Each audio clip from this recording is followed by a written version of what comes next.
8 সেপ্টেম্বৰত ভাৰতৰ প্ৰধানমন্ত্ৰী নৰেন্দ্ৰ মোদী ডাঙৰীয়া অসমলৈ আহিব।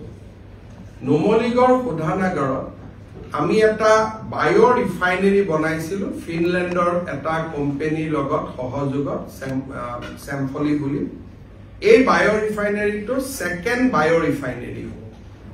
এই সেকেন্ড বায়ো ৰিফাইনাৰীটো প্ৰধানমন্ত্ৰী ডাঙৰীয়াই ৰাতিপুৱা উদ্বোধন কৰিব আৰু নুমলীগড় শোধনাগাৰতে তেখেতে এখন ৰাজহুৱা সভাত বক্তব্য ৰাখিব। নুমলীগড়ৰ পৰা তেখেত দৰঙলৈকে আহিব। দৰঙত তেখেতে 3টা কাম কৰিব। মঙলদৈত তেখেতে শুভ অৰ্পণ কৰিব। গুৱাহাটী ৰিং ৰোড যিটো 7,000 কোটি টকা ব্যয় কৰি গুৱাহাটীত এটা ৰিং ৰোড হ'ব গৈ আছে, এই আঁচনিটো প্ৰধানমন্ত্ৰী ডাঙৰীয়াই উদ্বোধন কৰিব। দ্বিতীয় আঁচনি হিচাপে তেখেতে পুৰুৱা আৰু নাৰেংগী দলংখনৰ কামৰো শুভ উদ্বোধন কৰিব। থাৰ্ড প্ৰজেক্ট হিচাপে তেখেতে মঙলদৈত মেডিকেল কলেজৰ এখনৰ কামৰো আধাৰশিলা স্থাপন কৰিব।